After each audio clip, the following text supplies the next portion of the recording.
No, you know what I mean. I want to see more people. I want to see more of the place. But I'm sorry, because we're in, out, and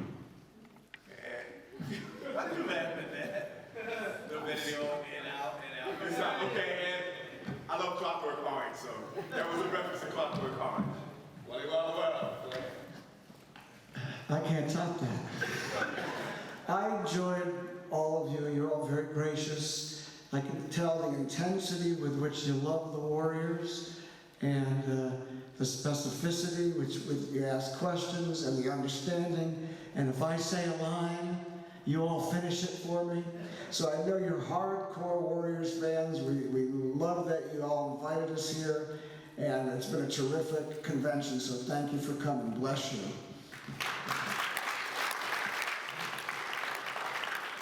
I'm especially glad to be here because I've noticed when we have shows in New York that we do see people from all around the world. The largest contingent of any one country represented that come to see us is you guys, UK. So it's great to be here. Thanks.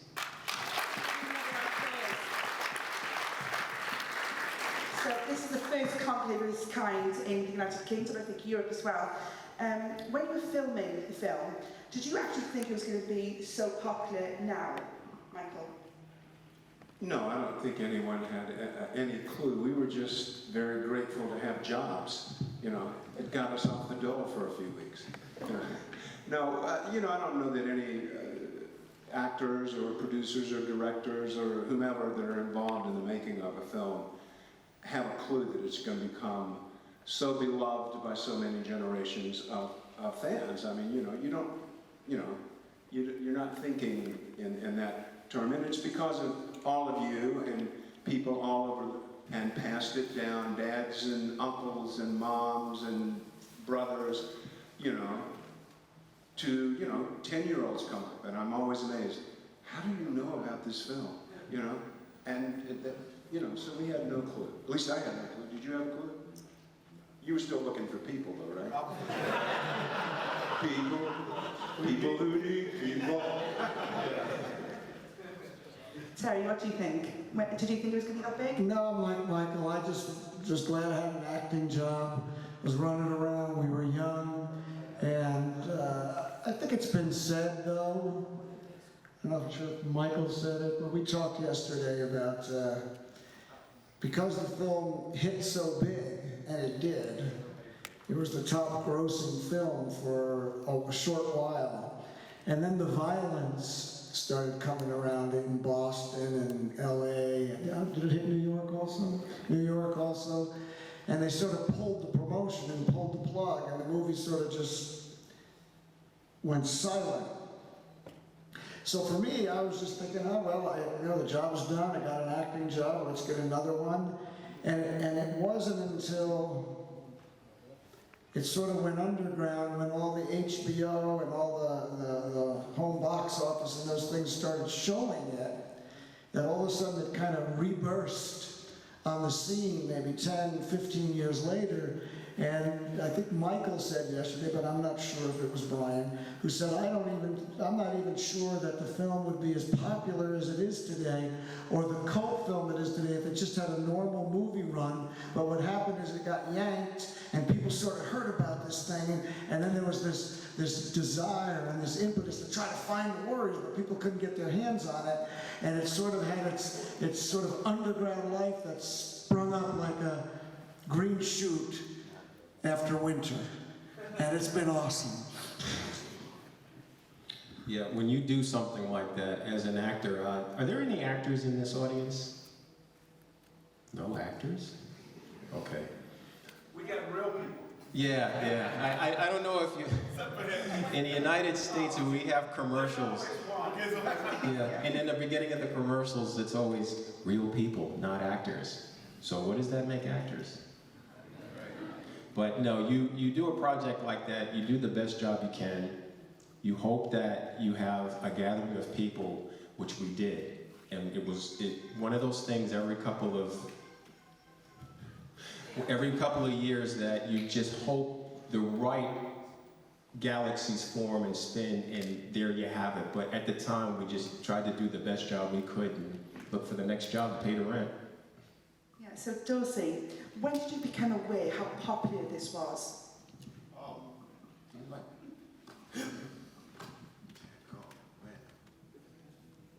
I think it was the first conclave meeting we had in Oh, no. in '09, right? Six. '06? Yeah. Cleon, about Netflix.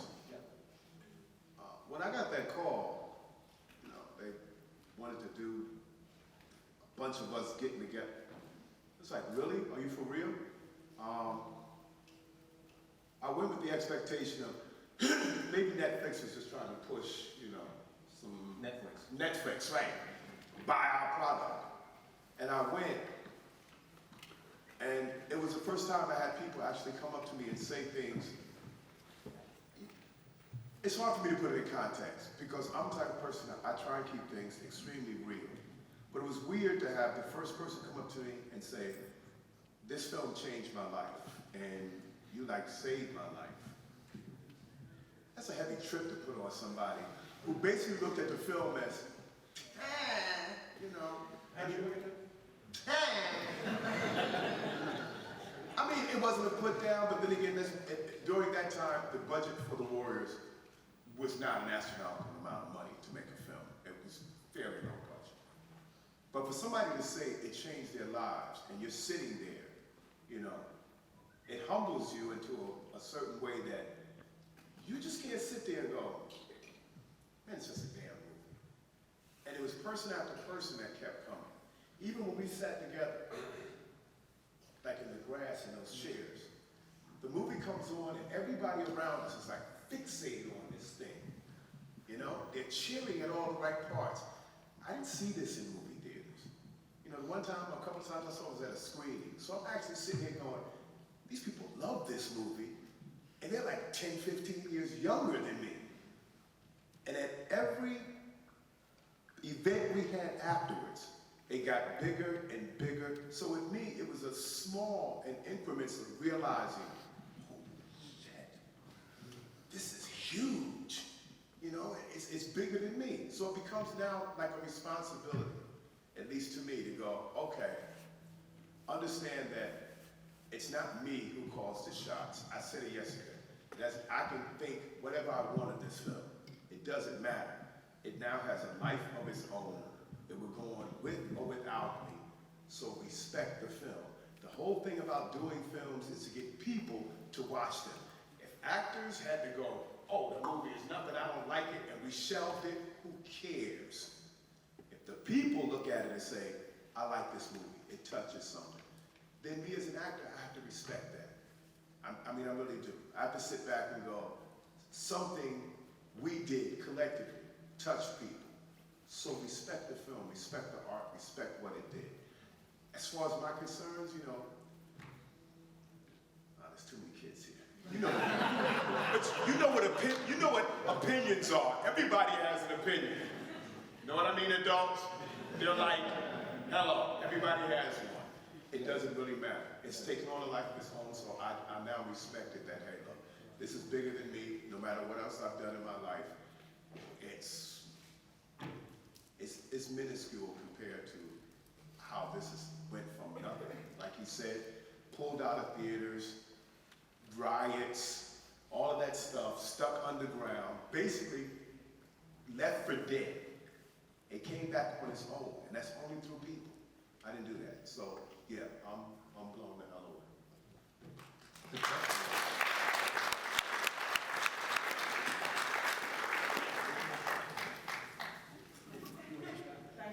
That'd be great, can't you? Thanks, Michael. So, Michael, what about the film do you think speaks to people? Here we go, we're on that people theme again. Thanks.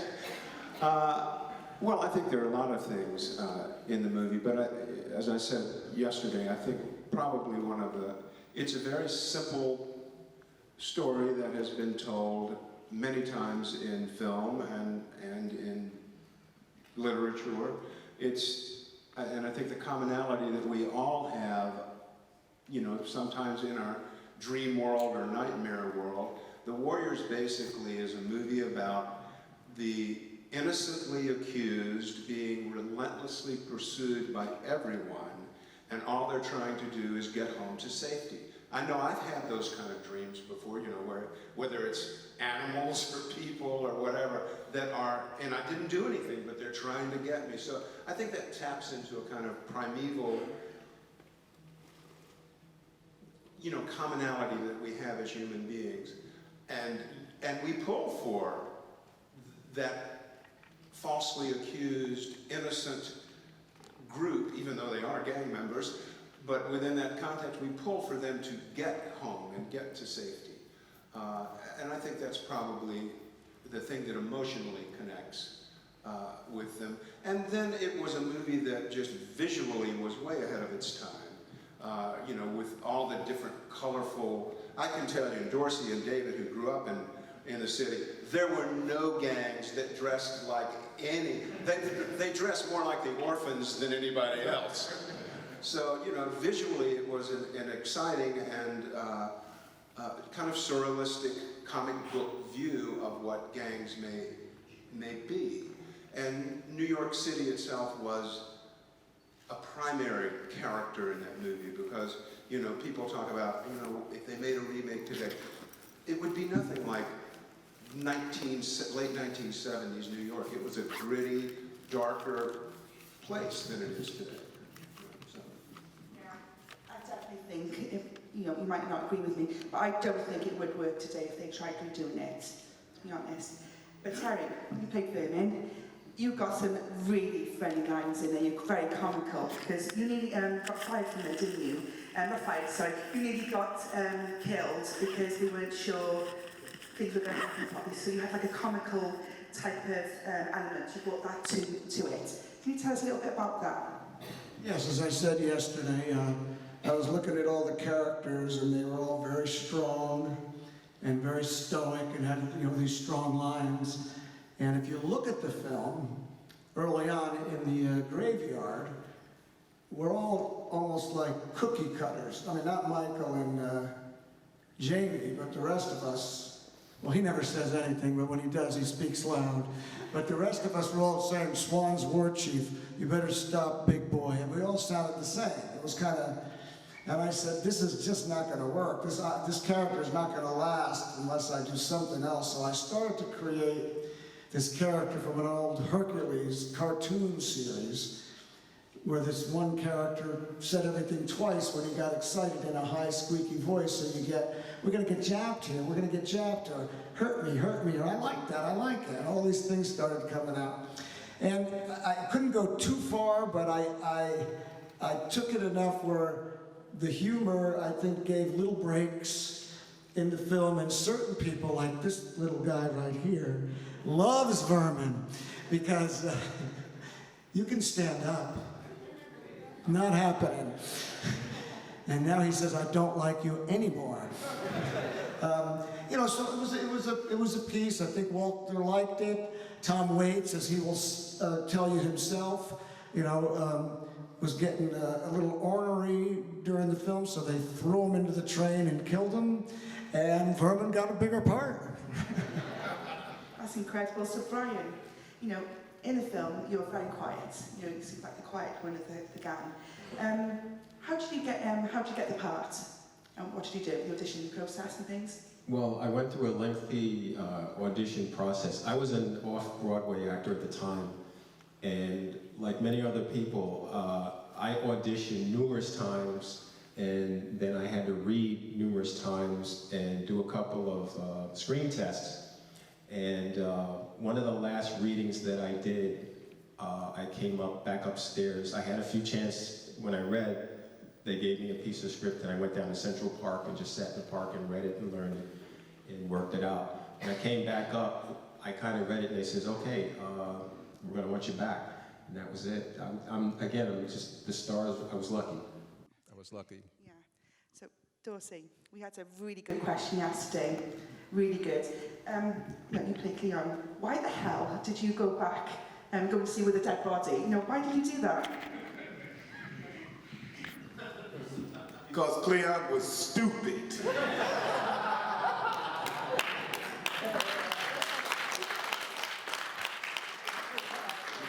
See, somebody asked me that question yesterday, and it threw me for a loop because I never been asked that question. And when you look at the sequence of events, he does tell the rest of the warriors, hey look, run, keep your head down, all of this. And if he's telling them to run, it's because somebody's just gotten shot. So to go back to Michael's point that, okay, the costumes and stuff were not what gangs were doing back then. Human nature does not make you say, yo, all of my friends and the guys who are supposed to protect me and my gang, y'all run away, but I'm gonna stick around and walk over and look at this dead body where everybody else is trying to get away from, around the guys who, this used to be their leader. And the guy was sitting right there, and I had nothing. You know, I could gave him some, you know, esoteric nonsense and like hit him with some film whammy and some really deep stuff. But I'm honest, I said, you stupid in this story. Just before I get off of this, the ninth man in the film was New York City. Yeah, absolutely. That's why this movie would have a problem being duplicated. The 10th, right? The 10th Warriors in New York City. So if they try and redo this, that's the whole thing. The backdrop is the movie. Without that backdrop, 9 guys, no weapons, big deal. Where at? Beverly Hills? See, Dorsey doesn't understand. Birmingham. Dorsey doesn't understand what we always did as an actor, that whenever you've heard the old cliche, you say to the director, what the heck's the reason for me to do that? What's my motivation? And what do they say? Your paycheck. That's why he walked over there. So one of my favourite scenes was in the bathroom scene, you know, with the punks and the warriors. That must have been really tough because it was only supposed to be a couple of days, I think, filming, and it took over a week because it's quite integral in how you have to, you know, stunt work and things. You know, people got hurt. It was quite difficult, wasn't it, Michael? Well, you know, all of the fight sequences in the film, the stunt coordinator, Craig Baxley, came a few weeks early before we started filming, and because we were all young, unknown actors, there was not any liability issues with us doing our own stunts. We got hurt, you know, so it wasn't like, you know, there were any big movie stars there that they had to worry about them. So they trained us how to stunt fight, to throw punches, to take punches, and things like that. And when Walter cast the movie, he cast it in mind not only were we able to play the parts, to act the parts, but were we physically able to go through 4 months of running and fighting and have that. So that was always in his mind, that he needed people that he could go the distance, because it was really a marathon. And it was so all of the fight sequences, they're kind of like a dance sequence. They're worked out so you know what you're doing so that people don't get hurt, but you get bruised and bashed. You know, there were no serious injuries other than Deborah. You know, I hit her in the head with a bat and cut her eye open when I was throwing the bat at the policeman coming down the platform.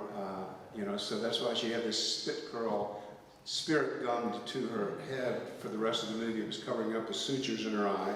She fell down the steps running with the with the Fox camera double, and broke her arm. Hence, she's wearing a blue jacket now. Not to cover up a pink top, but to cover up a cast on her arm. So she was the one that really got banged up. I don't remember too much injury in the pump fight. You know, it looked like there should have been, but it was, other than Terry being thrown into that mirror. I think Which wasn't me. The only stunt I didn't do, by the way, but yes, I didn't do that. Did you fight to do that one? No, they wouldn't let me. They want me to get hurt. So, Terry. Oh, Terry. Yeah, you again, huh? It's me. What was your favourite part of the movie? Here we go again. Lizzie's. I was kissing the Lizzies for 3 weeks straight. What do you want me to tell you? The film was great. I mean, it was very difficult. It was a very difficult film to do. We got up at we got to the Gulf Western Paramount building at 6 o'clock in the evening. We ate dinner, 12, 1 o'clock. We got home at 6 or 7 in the morning, every morning, for months and months and months. Sometimes they would do day for night, which means you do an inside shot, which can take place at night. And I don't remember it being fun. I remember it being a lot of work. We got along very well, and we are all very, very close right now, which is very rare. I mean, we hang out. This guy and this guy had me in the bar last night till 3 o'clock in the morning. We were just laughing. Twisting your arm. Yeah. And we were just laughing. We were just having so much fun. And whenever we get together on these things, we really are friends. And that's very, very rare 40 years later coming from movies. So there again, you have a wonderful confluence of events that is rare, but when it happens, it's a really good thing when you have someone like us who we are still to this day very close friends, and that's really what counts.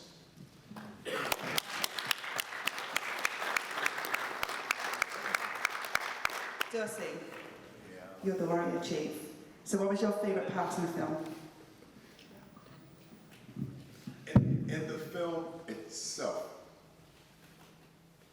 my parts would be, for me, that I was in, would be the deleted scenes because of the work with Pam. And it seemed more like stage, that I dug. In the movie itself, hands down, no doubt about it, it has to be the baseball furies. That is the most bad behind scene. That made me mad that my character is dead. I mean, those guys. Because it was stupid. That's right, because he was stupid. The baseball furies, I mean, I saw a Japanese movie, and I'm still trying to track it down, where it's almost the same as the Warriors, but they're running through like the street at night. It's all dark shots. They have a gang of girls that look with the Catholic school things on. They have some guys with yo-yos. I mean, there's a whole lot of, the acrobat stuff going on. And out of nowhere, 6 or 7 guys show up with New York Yankee uniforms on and baseball bats. And I still can't find this daggone film, but everywhere you look now, it's baseball furies. I mean, when he showed up to the convention, I mean, hey, people love baseball furies. I love them too. So to me, hands down, had to be the best, bad, you know what scene. You guys are still here. It's you parents' fault. Most kick behind scene there is the baseball furies. I mean, to me, that kind of is what pushed this movie far, far beyond anything that anybody expected to be. Because everybody talks about the baseball furies. You can see 4 guys standing in a corner. I thought it was that I was able to beat up a girl. But they can stand on the corner, I mean, on Halloween, and they still have that, they have that Freddy Krueger, Jason thing going on. You know what I mean? I can stand on the corner dressed as a warrior, big deal. But if you're standing on a dark street corner with a baseball bat in your hand, some paint on your face, people automatically go, damn, baseball fury, run.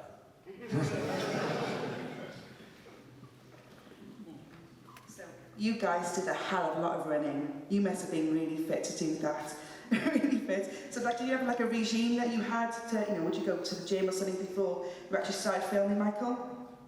Yes, I think we all did, but yeah, I kept on my regular kind of workout routine.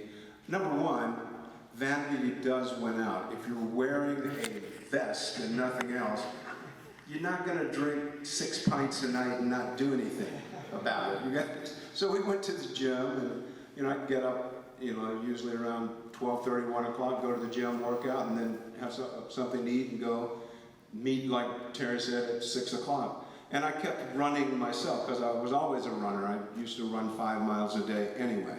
So I would work out of the gym and run, and then go to work at night and run some more. I must have loved running, you know. But yeah, we were all in very, very fit by the end of that movie. If you look, and this is not a criticism, it's an observation, the film had to move and it had to go fast, and we shot those scenes numerous times. When the Trumbull ACs were chasing us, that was the Trumbull ACs, right? The Baldies, yeah.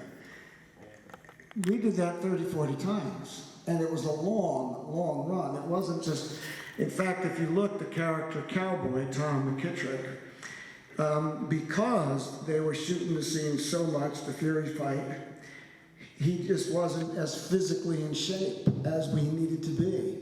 And again, it's not a criticism, it's just, it had to move on. So finally, as you know, they didn't know what to do with him because he couldn't keep up with the running. He just couldn't keep up with it. So they finally wrote the scene where Ajax said, you know, the wimps, and I don't know what he did. He just said, get out of here, I'm going to stop and fight. And then Tom got hit quick to get him out of the fight. And then the fight went on. And then at the end, they picked him up because it wasn't working on that level. It was very physical. And we were all in shape, and the metabolism is higher, and, you know, we've all stayed pretty much in shape because it's sort of in our upbringing. But I think, I don't know, I guess we all worked out. I don't remember what we did. I don't know what happened. At the time, I was a runner and into martial arts, judo and taekwondo. Don't forget saving people at the pool. Yes. After the movie, I became a swimmer. I'm an open water swimmer. So Brian, you're doing a hell of a lot of running, as I just said. You're going through some proper gangs territory. Did you get like any problems with any real gangs? We did. We had numerous issues over New York City. Remember, that time in New York City, it is not the New York City of today. New York City today is like Disneyland. But back then, there were gangs, there were problems, and the production people smoothed them out one way or another. Dorsey, got any stories? Oh, sorry. Turn it off. Yeah? We'll give it to the floor now. Who's got a question? Yeah?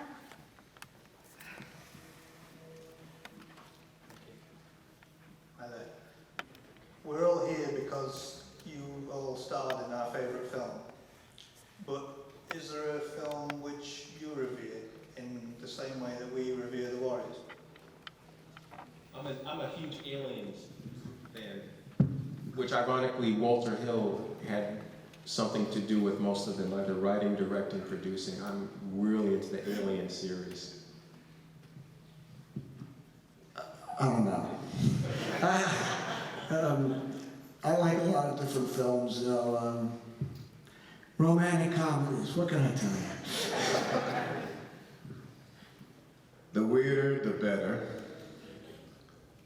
One of my most favorite films is one with Roddy McDowell, where he sings a very loving song of, I'm singing in the rain, just singing in the rain, what a glorious feeling, I'm happy again, I'm happy again, just smile. Clockwork Orange, I love Clockwork Orange. It's one of the strangest. They could meld the Warriors and Clockwork Orange. I'd be in heaven. There's nothing like beating people up with a log. Never mind.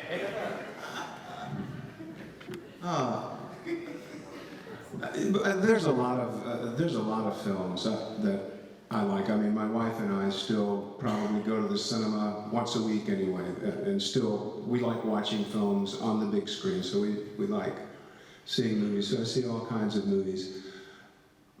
Gosh, I mean, you know, I could go back to the classic movies of the you know, the 30s and 40s. I still love all of those movies. But of a contemporary film that I can watch multiple times. When it's, here's the deal. If it's on TV, I lock, you know, wherever it is, I just jump in and keep going with it. And that's Mel Gibson's Braveheart. I just love that movie. It's kind of my Warriors. The way you relate to the Warriors, I love Braveheart. It's a great movie. That's an incredible film. I really do like that one as well. Especially with Mel Gibson in it as well. You know. Anyone else got a question? Right? Oh. Jack Lewis here first.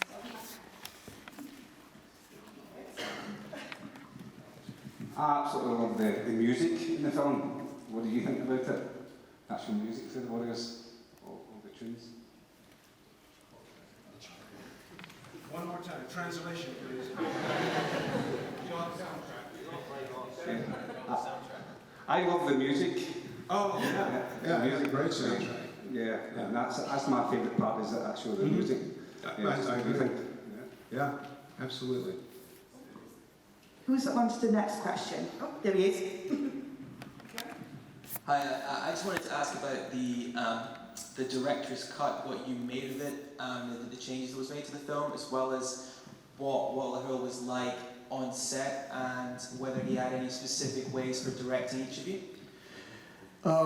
First part of your question, I didn't like the director's cut. I thought it was silly. I respect Walter, but I just thought it slowed the film down. It didn't make sense. If it was going to be that type of thing, I think it had to be incorporated into the film instead of just putting it in, because it's like you had to start again. As for working with Walter, he was very quiet and stoic. He had a vision about what this film was going to be beyond anything I would understand, because I just didn't think that way. And it took us a while to trust him, but he trusted us a lot. He gave me and a lot of us great freedom to make choices in an environment that had to be very controlled, because we had to get filming done. They were under budget constraints. It was a very difficult situation in terms of the city and subways to film in.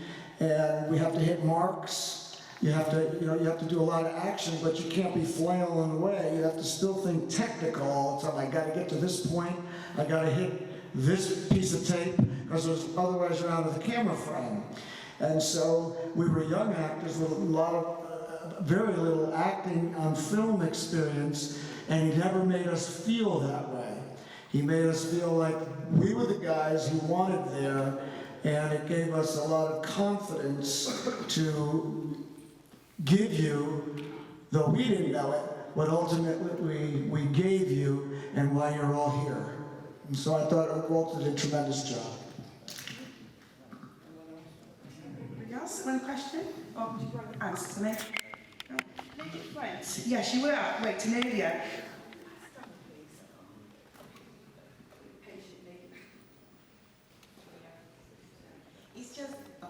It's not a question. It's just that I want to emphasize what you said, how popular you are, that when I was in uni, the Warriors film came along in one of my lectures.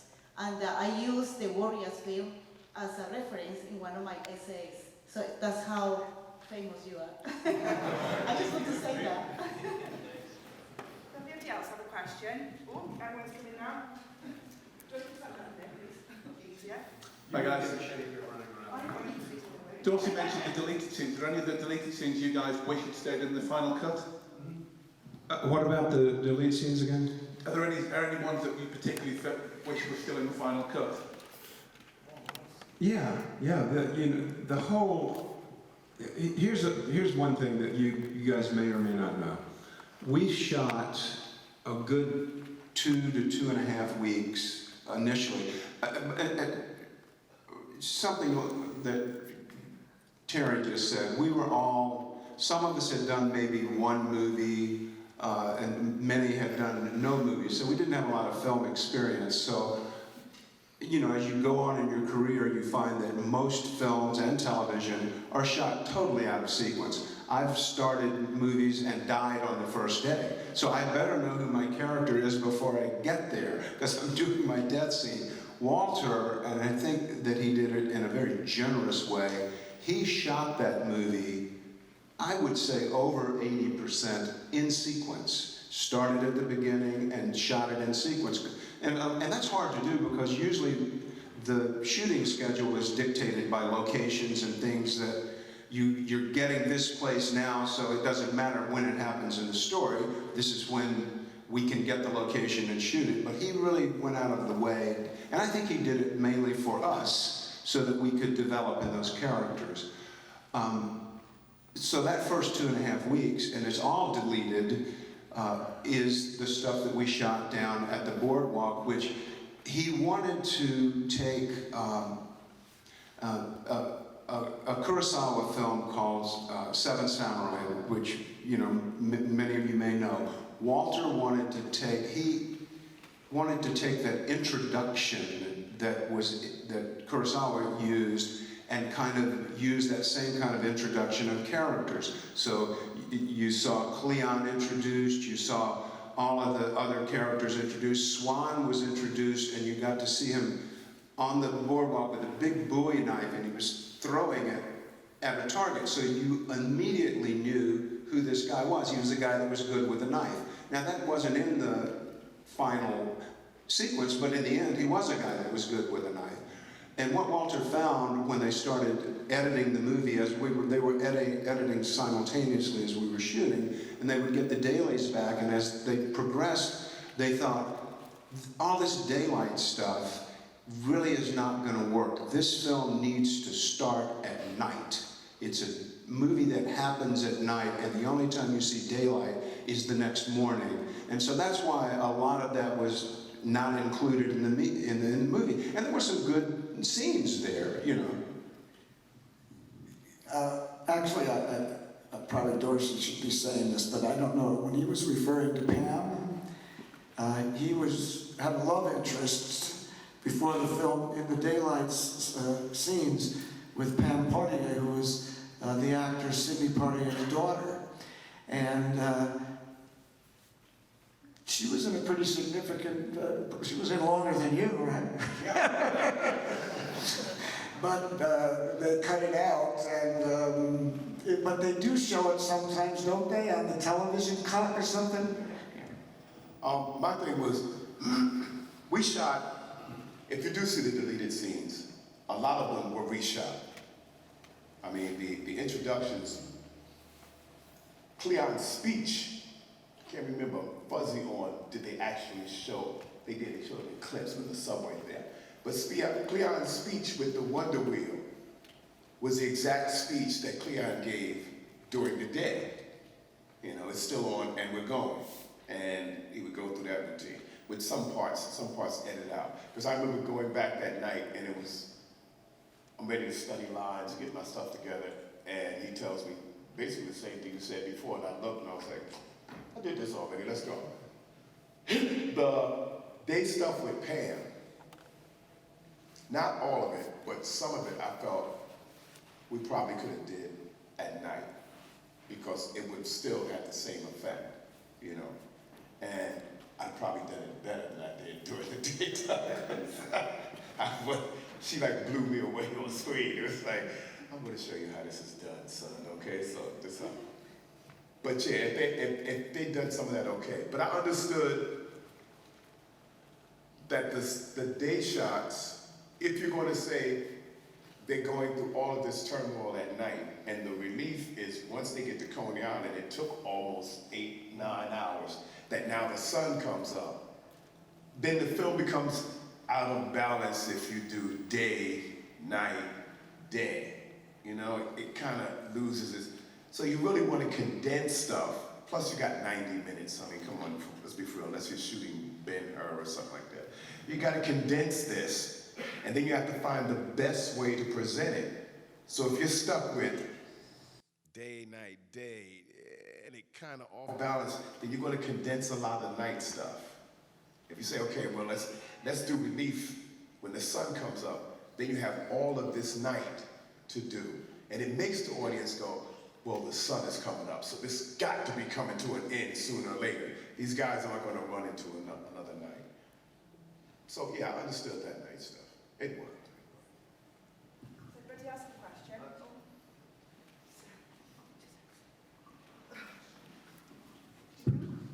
Hey guys, how's it going? Yeah, one of my favourite characters in the film is Rembrandt, who is of course portrayed by the wonderful Marcelino Sanchez. And I was just wondering, can you guys remember the last time you saw him?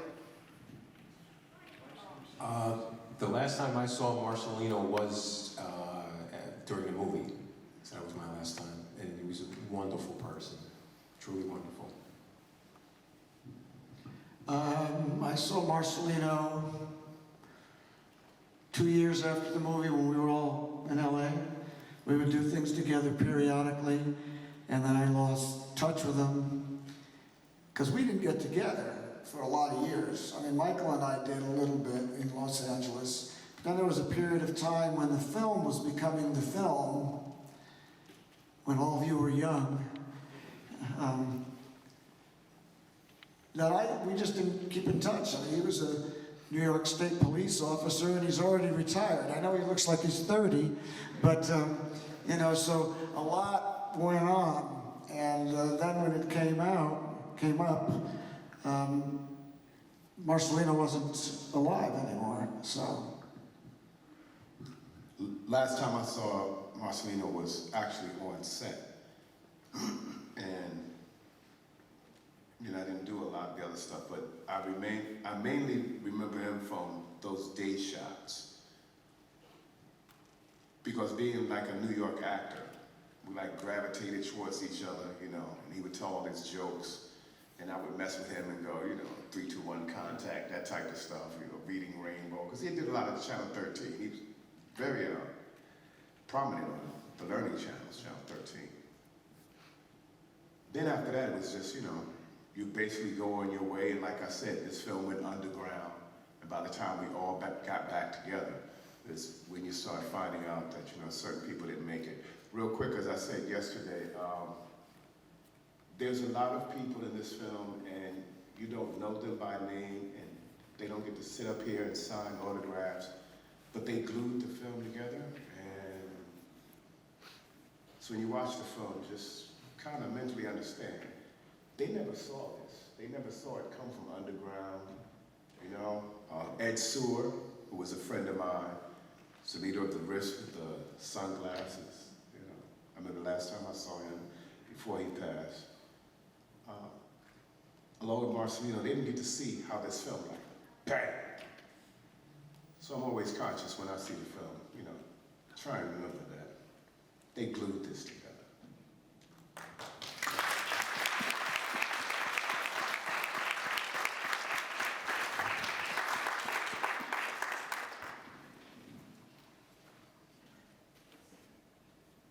Do you think the film would translate into a theatre production, say in Broadway or the West End? And as actors, how would that appeal to you? The Warriors as a musical we're talking about? Not necessarily a musical, but I mean, you know, that's the only way to do it, right? The Warriors as a musical. All of them on roller skates? Oh, no. That has never crossed my mind. The Warriors on stage. Well, things like West Side Story. How would that work? I guess there's, you know, I guess there's a way. How would you guys, would you go see the Warriors as a play? Would you go see that? Boy, that's an interesting concept. I've never even thought about that. I think it would have to be a musical, though. You know, what do you think? What's going through my mind, you don't want to know. Would Tom Waits have the lead? I love Tom. He's singing for you, right? I love Tom. What? You guys put words in my mouth. I just was wondering who was going to have the lead because he didn't make it through the Warriors.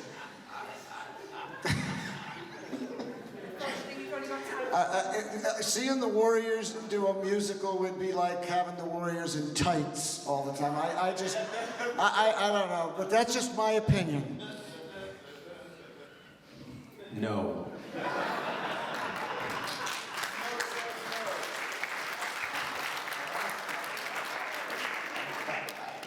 So maybe one more, Terry. This girl at the Lazies you picked at that movie scene, it was your choice or director prescribed it? What choice? What thing? you pick this girl by your choice. You choose her because of some reason or director. You mean what gang went where and what gang? At Lizzie's. If you know what I mean. No. You just went into the scene and picked this girl because just like. Oh, no. No, just yeah. You mean from an actor standpoint or from a personal standpoint? No. As an actor. No, everything was scripted. Yeah. But there were certain things, certain choices, like, you know, when I say you came to the right guy, you know, I add those lines. Or like when in the bathroom scene when Deborah was gonna, she said, wait a minute, I can't go in there, this is a men's room. And the scene ended with like, are you kidding? But it didn't end, and I knew that it needed one more beat, so I was so incredulous, I just grabbed her and yanked her into the bathroom, and then the theater house came down when it was in the theater. But most of the stuff Walter had written out and scripted. The Lizzie scenes were, they were wild. It was true, so you know how the whole movie as well. So Yeah, the movie. The thing that's so cool about film acting, you can make choices, but this is why it's so difficult to be a film actor. You are told what to do. You're told what marks to hit. You're told it's very technical, and within that realm, you have to make it as natural. And they're stopping and starting all the time, so you have to pick up emotionally and in the character where you left off and continue to follow it through, which is why I think film actors don't get enough credit, because stage actors, they always say, oh, they're brilliant on stage. It's a different type of acting. But most of those scenes, we didn't have a lot of improvising. Walter Hill as a director was, Terry alluded to it a moment ago. My take on Walter was he felt like in the casting process, that's where he was making his choice. He cast people that he felt he could trust to create that role that he put down on paper. We've all worked with directors who are micromanagers. Most actors don't like to work with those kind of directors because they're really telling you what they want all the time. Walter, I can't remember on set ever getting any direction from him. He would just sit there and watch it and kind of nod and go, yeah, okay, and then would move. He really gave us the freedom because he trusted his casting choices. He figured, I've chosen people who can do what I want them to do and I don't have to tell them anything. And that's a great, maybe some actors like a lot of direction. I really like working with directors who are minimal because it builds a kind of trust that, I will do anything that they want because they're not telling me what to do, they're kind of pulling something out of me. I liked working with Walter because of that. I'm really sorry, we have run out of time. Apologies to the gentleman in the back. But I want you all to thank you all so much for coming here. Please give it up for Michael, Dorsey, Beck, and Ryan.